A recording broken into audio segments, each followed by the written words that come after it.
I'm Crack Senior Editor Josh Sargent, and I tend to expect my movie heroes to make the right decision. That's why I'm rooting for them. In Star Wars, Luke Skywalker might be tempted by the dark side, but I know that in the end he will choose the light. And in Unforgiven, Clint Eastwood might be hesitant to kill people, but I know by the end he's gonna execute every last person in that brothel. However, not all movie characters do make the right decisions. Sometimes they get carried away. Sometimes even good movies get pretty dumb.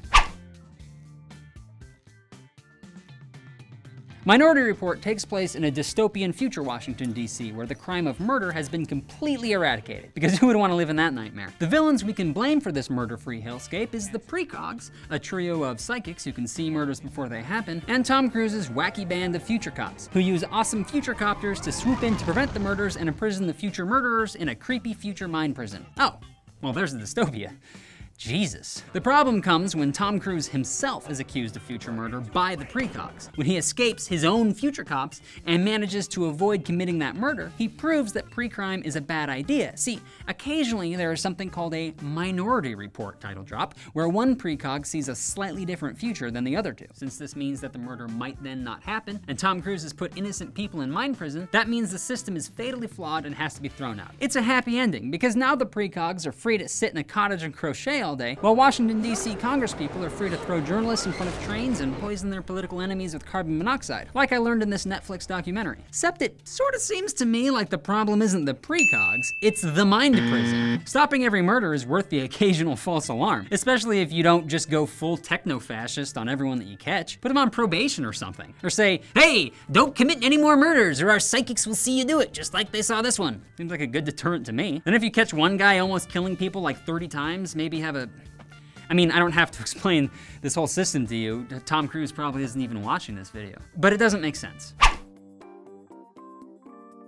Over the course of Iron Man 3, Tony Stark is forced to confront his worst nightmare and battle a foe without a cool Iron Man suit. Then he makes up for it by battling his foe with like 35 goddamn Iron Man suits. Finally, while kissing Pepper Potts, he realizes that the real Iron Man was inside him all along, and he puts on a romantic fireworks display by blowing up all his Iron Man suits. Then he has the real Iron Man surgically removed from inside him. Except, no, Tony, the real Iron Man wasn't inside you all along, idiot. The real Iron Man was your cool Iron Man suit. Without them, you're just Hawkeye, except you suck at bow and arrows and don't even have a wife who totally supports your avenging. You know, I totally support your avenging. How dumb do you think Tony felt over the next few weeks when he had to rebuild his Iron Man suit from scratch in time to fight Ultron? Or when Black Widow approached him and said, hey, can I borrow one of your Iron Man suits to save some kids? And he had to say, no, sorry, I blew them up as part of my emotional journey. And then Captain America said, that wasn't a good move, Tony. You're never thinking ahead. And Tony was like, shut up, Steve. I was distracted by saving the president. Where were you, by the way? Boinking your girlfriend's granddaughter? I love these movies. I don't know why I'm being so hard on them. Start a timer. In Avatar, American humans need unobtainium. The Na'vi live over a tree that's on top of tons of unobtainium. Jake Sully joins the Na'vi as a spy, goes native, f***s a bird, gives a rousing speech to unite the Blue Cat people against his former countrymen. Stop the timer. That's how long it took me to accurately describe 118 minutes of movie. It doesn't need to be 2.5 hours. Why did you waste all that time? Oh, right. A lot of this movie is really cool. But anyway, my question for Jake Sully's kill 'em all strategy is, hey, buddy, the f are you doing? You're in the military, right? I pulled your record, Corporal. He knows what kind of military technology is available to his old buddies, who are now surely going to come liquefy the surface of that planet. 2 weeks after Sully's victory, there was some politician on Earth promising to find out if space jungle glows in the dark. I can't even think of a word for how screwed the Na'vi are right now. Oh, right there, screwed. Get out of your own way, Josh. This movie's based on the conflict between white settlers and Native Americans, but somehow doesn't remember how that conflict ended. I know how it ended. Badly. For the natives. Pretty great for me and a lot of other descendants of 19th century Scotch-Irish immigrants, but that's sort of behind the point. I mean, I'm talking about a Blue Cat People movie from 2009. How did I get on this? Sully's only chance here was to convince the Na'vi that violence was going to end badly for anyone who doesn't know what ICBM stands for. Of course, this will all be proven wrong next year when the first of 4 sequels comes out. Really? 4? Wow. Seems like I could have just said that. 4 Avatar sequels. Since I know that most people didn't see London Has Fallen, let me just catch you up on this carnival of delights. After traveling to England for the funeral of a fellow head of state, American President Benjamin Asher and his head of security and BFF Mike Banning discovered that the death was actually a setup for a massive terrorist attack that they must now shoot, explode, and quip their way out of. The car's bulletproof, not politician-proof. At the end of the movie, an obviously Scottish Gerard Butler pummels a man into blood pudding while screaming about how great America is. We're not a building. We're not a flag.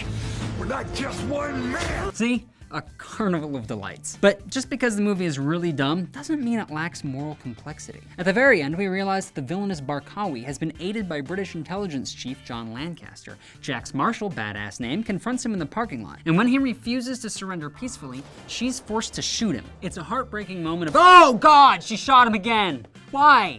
He was down. There's no more threat to, Stop showing it to me. It's getting kind of funny. Stop. Stop it. I suppose it's not really fair to mock this movie. The original Olympus Has Fallen was directed by Antoine the Fuchs Fuqua, and you can't expect to just follow up. Oh, stop. Stop it.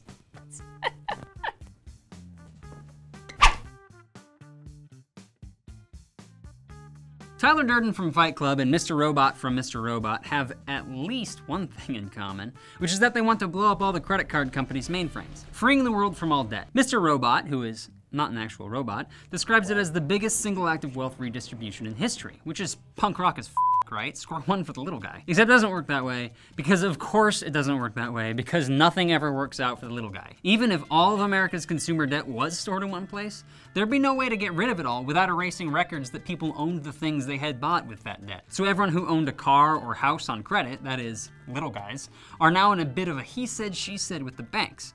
And the banks are the ones with an army of repo men. Also, everyone's savings have been wiped. When you draw money from an ATM, the bank can only afford to give you that money because somebody else owes it to them. And guess who's on the hook for paying off those student loans that disappeared? The federal government, also known as taxpayers, also known as you. So when we erased Joe College student loans, we doubled the tax rate of Billy No College I Work on a Farm in Nevada, also known as the little guy. My point is, don't blow up banks, you mooks. Also, 4 Avatar sequels?